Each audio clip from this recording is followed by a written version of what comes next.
¿Qué es lo que tenemos hasta este momento? Tenemos a un condenado a muerte. Su nombre es Jesús de Nazaret. Y ya desde la cruz nos ha perdonado por nuestros pecados. Y en su segunda palabra, desde la cruz, se hizo cargo de ti y te dijo que hoy mismo estarás en el paraíso.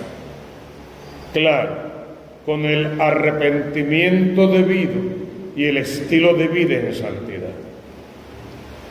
Sacó un tiempo en la más larga de todas sus palabras para ocuparse de su mamá, para no dejarla sola, para ocuparse de la iglesia, para que no fuera huérfana de madre, para ocuparse del discípulo amado de Juan, quizá el menor de todos sus discípulos, para ocuparse de ti. Ahora, en la cuarta palabra, igual que en la primera, y lo repetiré en la última, vuelve a hablar con papá, a orar con su padre. El problema sería que a quien contemplamos en la cruz no merece estar en la cruz. Él no subió a la cruz por sus pecados. Él no es un condenado a muerte porque cometiera algún delito. Si de algo se le puede acusar, es de haber amado. Por lo tanto, cuando lo contemples en esta tarde ahí en la cruz, recuerda que la única razón por la que Él ha sido crucificado es porque el que no cometió pecado, Jesús, Dios lo hizo pecado para nuestra salvación. Él pende de la cruz, pagando por tus pecados y por mis pecados. Jesús ha tomado nuestro lugar en la cruz, porque los delitos contra Dios, contra el mundo creado, contra el otro y contra nosotros mismos, nosotros los hemos cometido. Él cargó con nuestros pecados, recibió el castigo que nosotros mereceríamos, y por un momento se sintió separado de su Padre, separado de su Dios.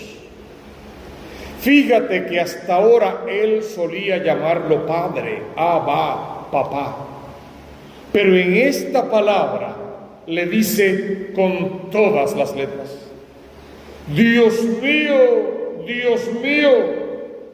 ¿por qué me has abandonado? Claro, los que saben dicen que estaba en oración recitando el Salmo 21, 22. Y de hecho serían los salmos que corresponderían a ese día. Si estaba rezando el Salmo, entonces solo estaba haciendo lo que tenía que hacer. Si estaba hablando con su papá de él mismo, solo lo hacía por tus pecados y los míos. Y si estaba hablando con su papá de ti y de mí, pecador, entonces su amor no tiene medida.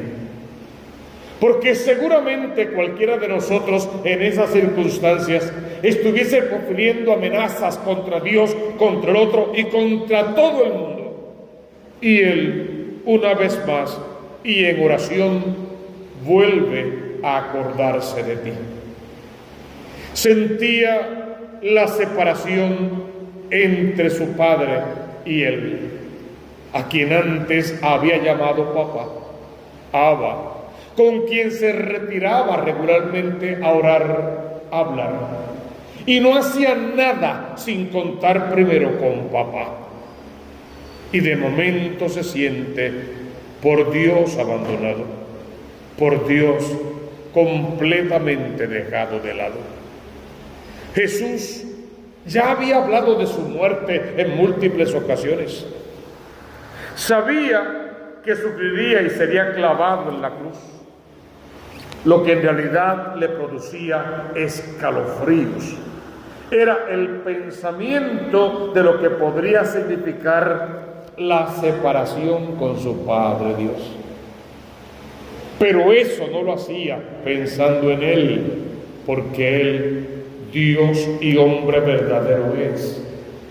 Lo que le causa escalofríos a Dios es pensar que su Hijo Jesús ha derramado su sangre preciosa en la cruz para que tú y yo nos salvemos, y tú y yo con nuestra conducta reprochable caminamos hacia la condenación. Que Él ha derramado su sangre preciosa en la cruz y nosotros esa sangre rechazamos.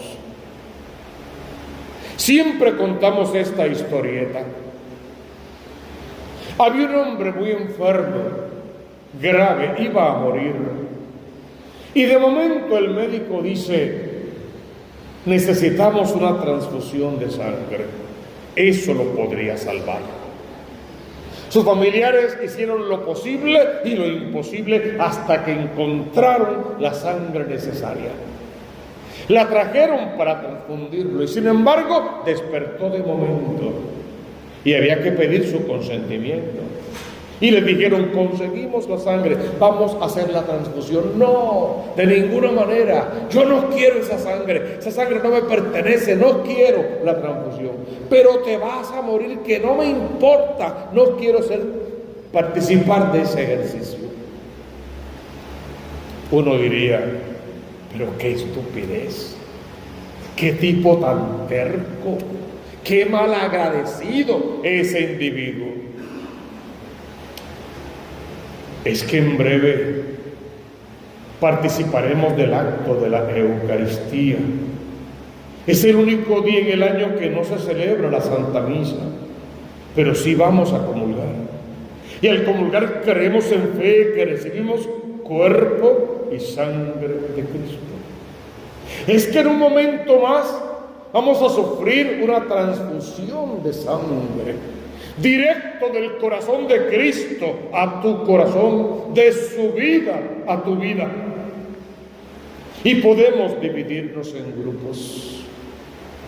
Unos que van a recibir esa transfusión con mayor o menor dignidad, pero la van a recibir bien. Otros que la van a recibir sabiendo que están en pecado. Y hay de aquel que recibe el cuerpo y la sangre de Cristo estando en ocasión de pecado. Y otros que pudiendo recibirla para su salvación se niegan rotundamente y no la quieren recibir. Y otros que no pueden recibirla por alguna decisión tomada en sus vidas y lloran de rodillas al no poder comerse a Jesús. ¿A cuál de esos grupos perteneces tú? No hagas juicios de nadie más, no te compete. ¿A cuál de esos grupos perteneces tú? Para que entonces si hagas un juicio de tu propia vida, ¿qué es lo que pasa conmigo? Que el crucificado me está sugiriendo que yo me conecte directamente a las venas de su corazón para recibir una transfusión de sangre que libera, que sana, que rompe cadenas, que me hace criatura nueva, que me hace hijo de Dios, que me garantiza salvación. Y yo en múltiples ocasiones le he dicho: no quiero ser transfundido, no quiero comulgar, me niego a comerte vivo en la Eucaristía, pienso diferente, tengo otra opinión, no voy a hacer lo que tú me dictaminas porque yo prefiero ser el Dios falso de mi vida. Esta hora y con esta palabra, el que pende de la cruz no es quien debe de estar ahí. Y aún sabiendo eso, el que pende de la cruz siendo inocente, quiere desde la cruz perdonarte, garantizarte el paraíso, regalarte a María Santísima como madre para no dejarte huérfano, y encima insiste a su papá que no te abandone, que no te deje solo, que no se fije en tu pecado, que te regale el don del arrepentimiento sincero, para que puedas volver a la casa de papá. Y volviendo a la casa de papá y aprendiendo a vivir como hijo amado, entiendas la consigna de toda nuestra vida. Simple, llana y sencillamente, desde esa misma cruz, Jesús podría decirte: vengan a mí, todos los que estén cansados y agobiados, que yo los aliviaré.